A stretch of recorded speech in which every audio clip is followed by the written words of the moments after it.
வணக்கம். வணக்கம். I think அது அவர் ப்ராப்பரா பண்ணணும்னு நெனச்சது 5 பார்ட் தான். பட் அதுல முடிக்க போகும்போது ஐ திங்க் ஏதோ மிஸ் ஆவுற சில விஷயங்கள்லாம் சேர்த்து போட்டு கடைசியா அன்னோன் ஸ்டஃப்ஸ் அபௌட் ஹேராம் குடுத்துட்டாங்க. பாப்போமா? ஒருவேளை இந்த படம் எப்படி அதெல்லாம் முன்னாடியே தான் சொல்லியிருப்பாங்களே. சொல்லிட்டாரா? அது சொல்லணும்னா அதுக்கு தனியா ஒரு இதே போடணும்.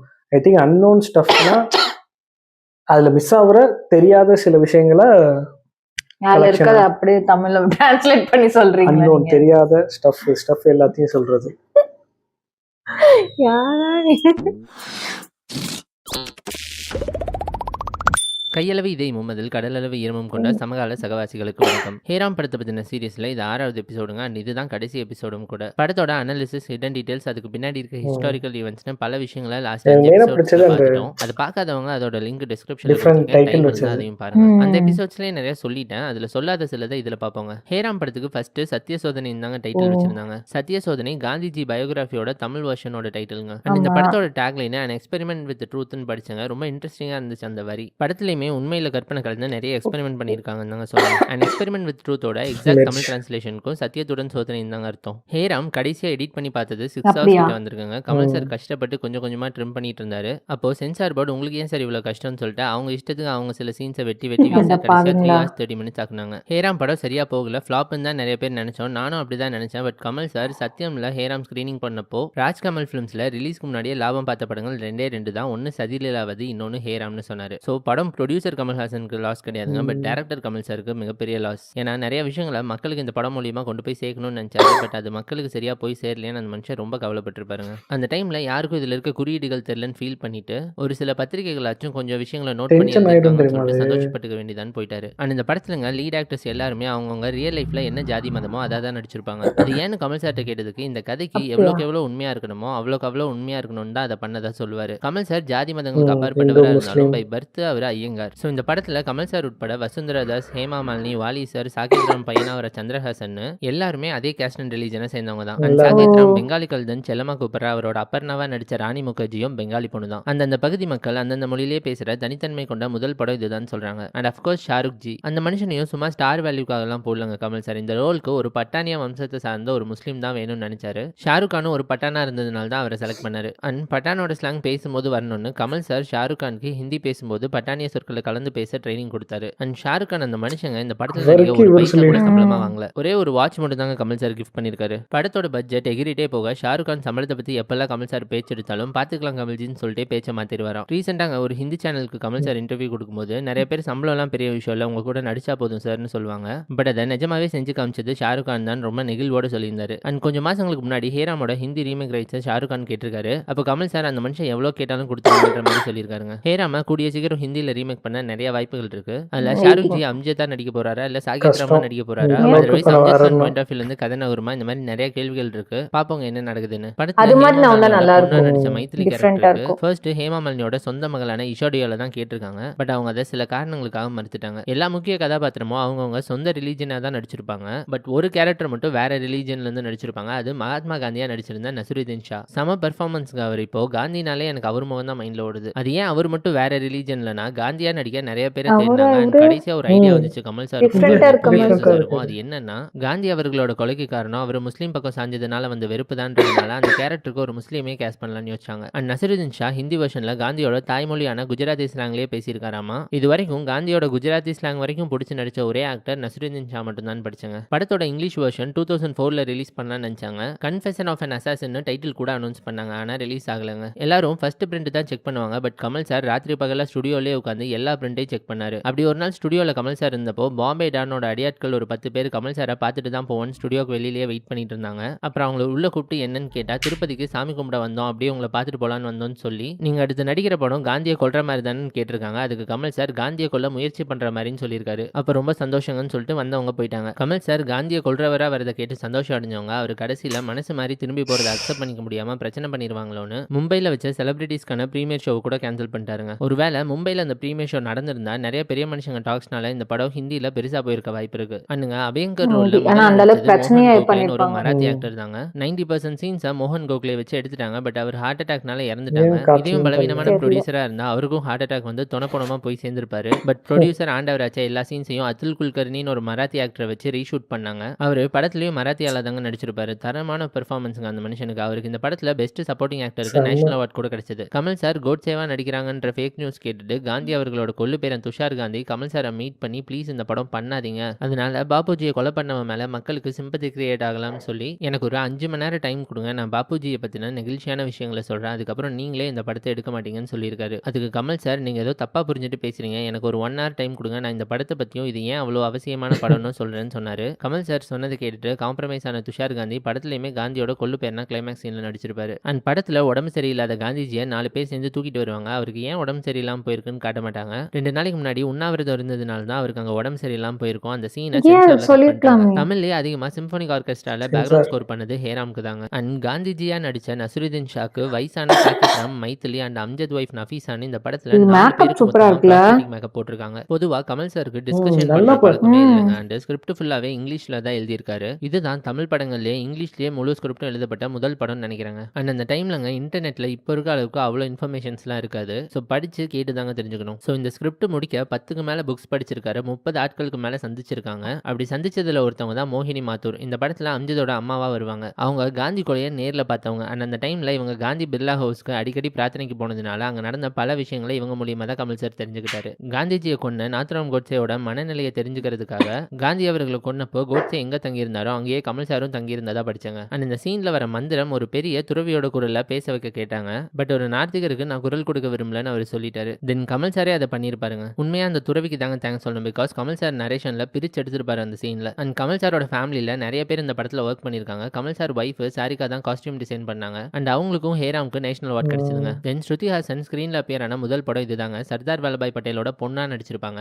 அண்ட் காஸ்டியூம் அசிஸ்டண்டாவும் இருந்து ஒரு பாட்டும் பாடியிருக்காங்க. அண்ட் அக்ஷரா ஹாசன் ஆர்ட் டிபார்ட்மெண்ட்டுக்கு அசிஸ்டண்டா இருந்திருக்காங்க. அந்த கண்ணு தெரியாத பொண்ணுக்கு டப்பிங்கும் அவங்க தான் பண்ணாங்க. கமல் சாரோட பையனா சந்திரஹாசன் நடிச்சிருப்பாங்க. அண்ட் பேரனா நடிச்சவரும் கமல் சாரோட அக்கா பையன் தான். அண்ட் ஆர்ட் டிபார்ட்மெண்ட் பத்தி சொல்லி ஆகணுங்க. இந்தியாஸ் ஃபைனஸ்ட் ஆர்ட் டைரக்டர்னு சொல்லப்படுற சாபு சிறில் தான் இதுக்கு ஆர்ட் ஒர்க் பண்ணியிருக்காரு. அந்த கொல்கத்தா சீன்ஸ்லாம் சென்னையில போட்ட செட்டு தான் சொன்னா நம்பவே முடியலங்க. மகாராஷ்டிரா செட்டும் சென்னையில போட்டதாங்க. அண்ட் ஓப்பனிங் 5 நிமிஷத்துக்காக இண்டஸ் வேலி சிவிலைசேஷனையும் ரீக்ரியேட் பண்ணியிருப்பாங்க. தஞ்சாவூர், மெட்ராஸ், பாம்பே, வாரணாசி, சாந்தினி சவுக்கு, நியூ டெல்லின்னு செட்டோட லிஸ்ட் சொன்னா பெருசா போகுங்க. இந்த மாதிரி மொத்த ஊர்களை ரீக்ரியேட் பண்ணதையும் தாண்டி சின்ன சின்ன எலிமெண்ட்ஸ்லும் அந்த பீரியட் ஃபீலா அவ்வளோ அழகா கொண்டு வந்திருப்பாரு. மெயினா காந்தி இருக்க பிர்லா ஹவுஸை ஊட்டியில செட்டு போட்டிருக்காங்க. ரியல் லொகேஷன்லேயே உங்களுக்கு பெர்மிஷன் கிடைச்சிருச்சு. ஆனா அங்க 1948க்கு அப்புறம் கட்டின ஒரு மானுமெண்ட் இருந்ததுனால இவங்க மொத்தத்தையும் ரீக்ரியேட் பண்ணாங்க. பட் இவ்வளோ பண்ண சாபு சிறில் சாருக்கு நேஷனல் அவார்ட் கிடைக்கலன்னு எனக்கு ஒரு சின்ன வருத்தம். டைட்டில் கார்டப்போ வர ரகுபதி ராகவ சாங் ஹங்கேரி நாட்டு கலைஞர்களை வச்சு பண்ணியிருக்காங்க. அங்கேயே போய் சில வாரங்கள் இருந்து ஒர்க் பண்ணியிருக்காங்கன்னு படிச்சாங்க. ஒரு சாங்குக்கே எவ்வளோ உழைப்பு எவ்வளோ செலவு பாருங்க. படத்தோட பட்ஜெட் மொத்தமாக 16 கோடிங்க. கமல் சார் தான் ப்ரொடியூசர். ஸோ அவருக்கு சம்பளம் இல்லை. அண்ட் ஷாருக் கானுக்கும் சம்பளம் இல்லை. ஸோ அதெல்லாம் வச்சு பார்த்தா ரொம்ப பெரிய பட்ஜெட் தாங்க. காஸ்டியூம் சப்போர்ட்டிங் ஆக்டர் தொடர்ந்து விஷுவல் எஃபெக்ட்ஸ்க்கும் நேஷனல் அவார்ட் கொடுத்தாங்க. இந்த படத்துக்கு நிறைய பிரச்சனைகள் வந்தப்போ கமல் சார் சொல்லியிருந்தாரு, it's not a Tamil film, it's an Indian film made by தமிழன். கோயம்புத்தூர்ல கூடங்க தியேட்டர்ல படத்துக்கு எதிராக கோஷம் போட்டிருக்காங்க சிலர். விசாரிச்சு பார்த்ததுல தான் தெரிஞ்சிருக்கு அது கமல் சாருக்கு தெரிஞ்சவங்களே பண்ணியிருக்காங்கன்னு. இப்படி பல எதிர்ப்புகளையும் துரோகங்களையும் தாண்டி வந்த ஒரு மாபெரும் படைப்பு தாங்க இந்த ஹேராம்.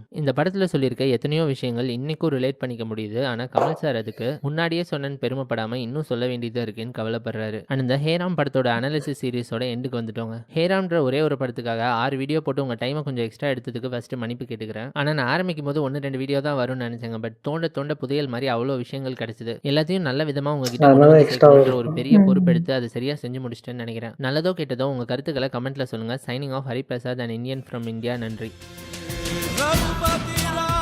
ஆக்சுவலி அந்த டைட்டில் கார்டுல பாத்தீங்கன்னா ஹேராம்னு இருக்குல்ல, அதுல பாத்தீங்கன்னா ராமரோட வில்லு இருக்கும், முஸ்லிமோட அந்த அல்லா சிம்பிள் இருக்கும், அந்த நிலாவும் இருக்கும். எங்க இருக்கு?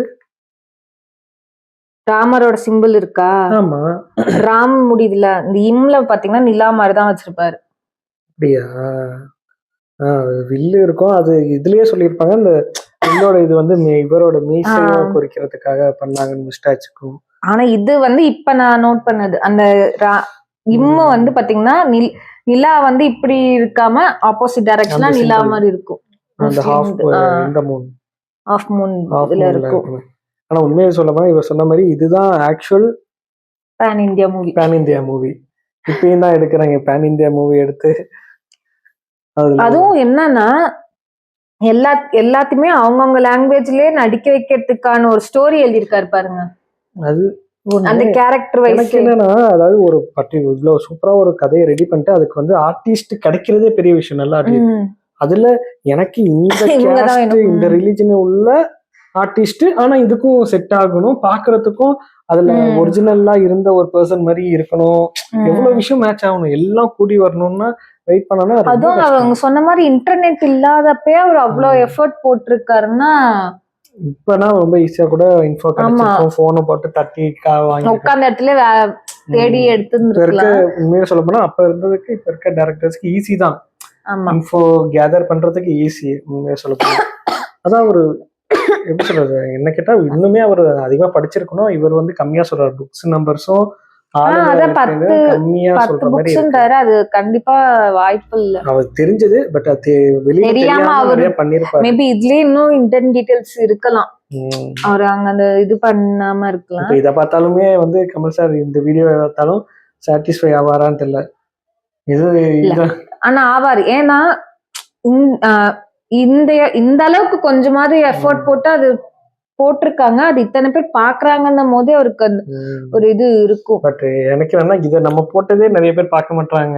ஆக்சுவலி இது என்னன்னா மேபி ஏன் தெரியுமா அவங்க பார்க்க மாட்டேங்கிறாங்க, மேபி அவங்க வந்து அந்த படத்தை பார்த்திருக்க மாட்டாங்க. இப்ப நீங்க நான்லாம் வந்து அந்த படத்தை பார்த்திருக்கோம், அந்த படத்துல அப்படி என்ன டீடைல்ஸ் இருக்குன்ட்டு நம்ம போய் பாக்குறோம்.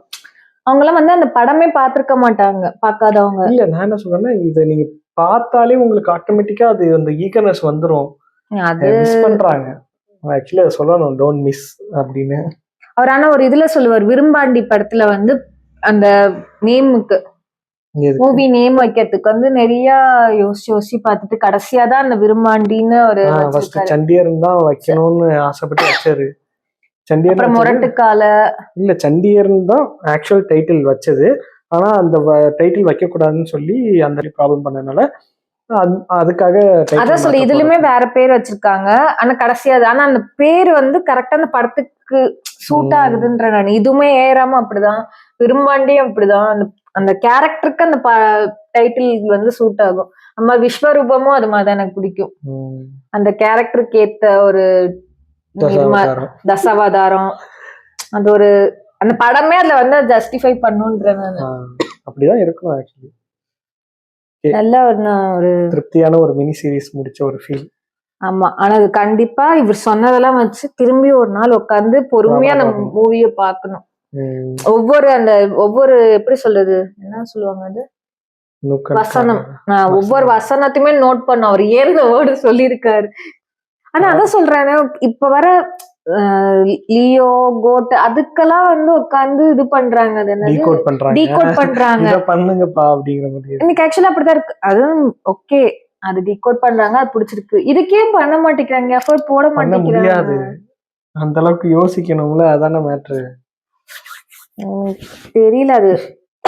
அப்புறம் எல்லாரும் பண்ணிட்டா எல்லாரும் வந்து கமல்ஹாசனோட சிசியனா ஆயிட்டாங்கன்னா, அப்படி ஆனா கூட இன்னும் நல்ல மூவி, தரமான மூவியா நம்ம அப்படி டீகோடிங் பண்ணி இப்ப முன்னைக்கு எல்லா படமும், இப்ப விஜய் படமே வந்து எல்லா படமும் ஓடுறது இல்ல, நல்லா இல்லன்னு சொல்ற அளவுக்கு இப்ப மக்கள் மாறிட்டாங்க. நல்லா ஓடுது அந்த ஒரு பக்கம். அதுமே ஏன்னா அவர் மேல இருக்க கிரேஸ்ல போய் பாக்குறாங்க, ஃபர்ஸ்ட் டே பாக்குறாங்க. ஸ்டோரிக்காகவோ டைரக்டருக்காகவோ கிடையாது. ஆனா அவங்க ஃபர்ஸ்டே ஒரு ஆர்வத்துல போய் பாக்குறாங்க விஜய்க்குன்னு. ஆனா வெளியே வந்து அவங்களே சொல்றாங்க படம் நல்லா இல்லன்னு சொல்ற அளவுக்கு இப்ப வளர்ந்துட்டாங்க. முன்னெல்லாம் அப்படி இருக்க மாட்டாங்க, மொக்க படம்னாலும் நான் அவருதான்ற மாதிரி எல்லாம் இருந்தாங்க, அடிச்சுட்டாங்க. கொஞ்சம் நீங்க தமிழ்நாட்டை விட்டு கொஞ்சம் மேலாம் போனீங்கன்னா ஒத்துக்காத குரூப்ஸ் இருக்காங்க. நல்லாதான் இருக்கு அப்படின்னு, பேன் இந்தியா படம் நல்லாதான் இருக்கும்னு ஒரு மென்டாலிட்டியை கொண்டு வந்துட்டாங்க. எனக்கு தெரிஞ்சு தெரியல. எனக்கு உண்மையாலுமே நான் பேன் இந்தியான்னு ஒத்துக்கிற மூவி வந்து இது கண்டிப்பா ஒத்துப்பேன். அவங்க அங்க லாங்குவேஜ்ல அவங்கவுங்கள நடிக்க வச்சிருக்காங்க, அதுவே பெரிய ஒரு இது. அது அவங்களுக்கு ஏத்த மாதிரி ஸ்டோரி அமைச்சு இவங்கதான் வேணும்னு. பேன் இந்தியாங்கிறது ஒண்ணும் இல்ல, அதாவது இந்தியால இருக்க ஹோல் எல்லா ஸ்டேட்லயும் உள்ள மக்களாலையும் கனெக்ட் பண்ணக்கூடிய ஒரு சப்ஜெக்ட் இருந்தா மட்டுமே போதும். அது வந்து 5 லாங்குவேஜ்ல இருந்து எடுத்து 5 பேரை நடிக்க வைக்கணும்னு அவசியமே கிடையாது. அதுதான் சொல்லுவாங்க. அதான் ஆக்சுவலா pan India. அதான் நான் சொல்றேன். இதுல வந்து அந்த ஒவ்வொரு லாங்குவேஜ்ல இருந்து வரவங்களுக்கு கேரக்டர் இருக்கு. ம். இப்ப இல்ல ஒரு கேரக்டர் நீங்க எடுத்தீங்கன்னாலும் ஸ்டோரி இருக்காது உங்களுக்கு. ஆனா இப்ப வரது என்ன தெரியுமா, அவங்கள வைக்கணுமேன்றதுக்காக கேரக்டர் வைக்கிறாங்க. கூட்டிட்டு வந்து நடந்து இப்ப வாங்க இந்த சார், ஊர்ல இருந்து வரேன்னா அப்ப இவங்களுக்கு ஒரு கேரக்டர் வைக்கணும். ஒரு ஆனா பிஜிஎம் அது மாதிரி போட்டுக்கிறேன் வைக்கிறாங்க. சார். அங்க அவர் போன்ல சொல்லுவாரு, நீங்க கதை உடைச்சிட்டு உள்ளார வரீங்க சார். அது நல்லாதான் இருந்துச்சு. பட் சரி விடு. யார சொல்றீங்க? தலைவர் சிவராஜ்குமார் தலைவர். ஆனா அந்த சீன் மாசா இருந்துச்சு. நானும் என்ஜாய் பண்ணதான், இல்லைன்னு சொல்லல. பட் இருந்தாலும் அதை வந்து பேன் இந்தியா இல்ல நான் ஆக்சுவலி என்ன சொன்னேன்னா அது கூட பேன் இந்தியான்னு ஒத்துப்பேன். எங்கேயோ ஒரு இடத்துல கனெக்ட் ஆன மாதிரி இருந்துச்சு. அவரோட ஃப்ரெண்டு அங்கங்க எல்லாம் ஒர்க் பண்ணிருக்காங்க, இல்ல ஜெயில எல்லாம் அவரு கீழே இருந்தாங்கன்ற மாதிரியாவது ஏதோ ஒன்று கனெக்ட் ஆனிச்சு. ஆனா அதுக்கப்புறம் வர மூவி எல்லாம் எதுவுமே பேன் இந்தியா மூவி மாதிரி எனக்கு ஃபீல் ஆகுல. எந்த மூவியை சொல்றீங்க? எந்த மூவி சொல்லல. நீங்க எந்த மூவியை சொல்றாங்கன்னு நீங்க தெரிஞ்சிச்சுன்னா சொல்லுங்க, ஏன்னா எனக்கு தெரியல சீரியஸா. நீங்க எது பேன் இந்தியா மூவி நினைச்சு போய் பார்த்து கடைசியில இதெல்லாம் பேன் இந்தியா மூவியான்னு ஃபீல் பண்ணீங்கன்றத கீழே கமெண்ட் பண்ணுங்க. ஆமா, நீங்க ஆனா எல்லாரும் கேக்குறீங்க லைக் வந்து முன்னாடி மாதிரி ஏன் வீடியோ கொஞ்சம் கம்மியா போகுதுன்னு. ஆக்சுவலி அல்காரிதத்தை வந்து நம்ம முறியடிக்கணும்னா நீங்க பார்த்த உடனே ஃபுல்லா வீடியோ பார்த்துட்டு ஒரு லைக் பண்ணணும், தென் கமெண்ட் பண்ணிட்டு போனா மட்டும்தான் அது இன்னும் கமெண்ட் கம்மியாறதாலையும் வந்து வியூஸ் போக மாட்டேங்குது. வியூஸ் கம்மியா இல்ல என்னன்னா வியூஸ் கம்மியா போனாலும் எங்களுக்கே செப்போ எவ்வளவு எஃபர்ட் போட்டாலும் யாரும் பார்க்க மாட்டேங்கிறாங்க, அப்படி ஏன் போகணுன்ற மாதிரி எனக்கு ஒரு ஃபீல் ஆகுது உண்மையாலுமே. உண்மையானால நிறைய பேர் பாக்குறாங்க, ஓகே நம்மள்ட்ட எப்படி எனக்கு ஒரு கனெக்ட் ஆகும். கீழே கமெண்ட்ஸ்ல பார்த்து நான் இவர்கிட்டே சொல்லுவேன், என்னப்பா மெசேஜ் வாட்ஸ்அப்ல டெக்ஸ்ட் பண்ற மாதிரி பண்ணிட்டு இருக்காங்கன்னு தான் சொல்லுவேன். அது மாதிரி ஒரு கனெக்ட் ஆகும். இப்ப அதெல்லாம் கம்மியாகவும் சரி ஏன் போட்டுட்டுன்ற மாதிரி ஒரு ஃபீல் ஆகுது. பாருங்க, அப்ப யாரு காரணம்னு இப்பயே தெரியுதுல, வீடியோ ஸ்லோவா வருது. இல்ல ஸ்லோவா வருதுன்னா இன்னும் வியூஸ் கம்மியாகும் போது எனக்கு அந்த மைண்ட் செட் வருதுன்னு நான் சொல்றேன். ஸோ அதனால ஒரு லைக் ஒரு கமெண்ட் அது என்ன ஆகுதுன்னா, ஆக்சுவலி அந்த ஒரு லைக் ஒரு கமெண்ட் பண்றப்ப அது 1:4ங்கிற மாதிரி ஒரு ரேஷியோல அது ஸ்ப்ரெட் ஆகும். அவ்வளவுதான், வேற ஒன்றும் மேட்டர் கிடையாது. ஓகேவா? ஸோ வேற ஒரு சூப்பரான வீடியோல மறுபடியும் நான் செஞ்சு பார்ப்போம்.